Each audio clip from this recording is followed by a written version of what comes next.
Hello दोस्तों, नमस्कार। शानदार सुबह में स्वागत है आप सभी लोगों का। दोस्तों, कुछ बातें बिल्कुल सिंपल सी होती हैं।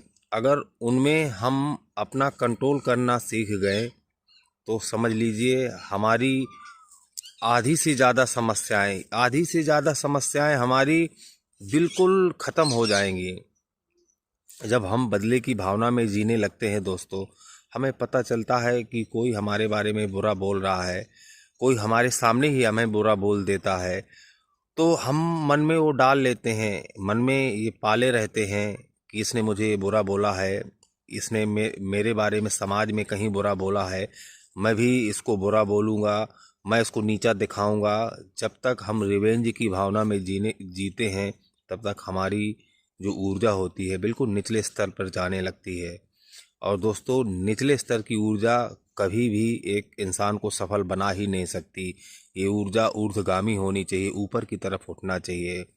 ऊर्जा एक आग की तरह, जैसे हम आग जलाएं तो आग की लौ ऊपर की तरफ जाएगी, ना कि नीचे की तरफ। जब हमारी ऊर्जा ऊपर जाएगी तो ऊर्जा ऊपर कब जाती है दोस्तों? जब हम अपने विकार, अपने अपनी नेगेटिविटी को त्याग देते हैं, छोड़ देते हैं। अगर कोई हमारे बारे में बुरा सोच रहा है, ये उसके कर्म है, ये उसकी मानसिकता है, वो कमज़ोर व्यक्ति है, वो बुरा बोल रहा है। अगर हम इतना सेल्फ कंट्रोल अपने आप में सीख गए कि वो बुरा बोल रहा है तो मुझे अपने मुंह से, मुझे अपने कर्मों से बुरा बोल के अपने कर्म खराब नहीं करने, अपना जीवन खराब नहीं करना। अगर मैं चुप हूँ, मैं उसके बारे में बुरा नहीं बोल रहा हूँ, तो मेरी ऊर्जा ऊपर के स्तर पर जाएगी, मेरे ऊपर के सभी चक्रों में जाएगी, जिससे मेरे मेरे जीवन में अच्छी अच्छी चीज़ें मैनिफेस्ट होंगी। दोस्तों, अगर ये सेल्फ कंट्रोल अगर सीख लिया तो समझ लीजिए सब कुछ आपके पक्ष में होगा। तो कोई हमारे बारे में बुरा बोले तो ये उसके कर्म है बोलना है, मुझे इसके बारे में बुरा नहीं बोलना है, ना बुरा सोचना है।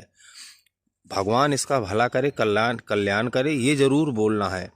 क्योंकि फॉर्मेलिटी ये नहीं कि मैं उसके बारे में बुरा नहीं बोल रहा हूँ। देखो, ईश्वर सब जगह व्याप्त है दोस्तों। ये हमारे शरीर की जो साइकोलॉजी है, ये हमारे शरीर का जो सिस्टम है, कुछ भी हम सोचेंगे सब उसको पता चल जाएगा। उस ब्रह्मांड में सब कुछ जाएगा। हमारी सोच से ही हमारा कर्म लिखता है और हमारी सोच से ही वो हमें पकड़ लेता है। तो चालाकी बिल्कुल नहीं चलेगी। अगर हम कहें कि वो बुरा सोचता है, मुझे बुरा नहीं सोचना, और कहीं ना कहीं हम उसके बारे में बुरा सोच रहे हैं कि मौका मिलेगा तो मैं ये करूँगा, तो गलत है। तो बुरा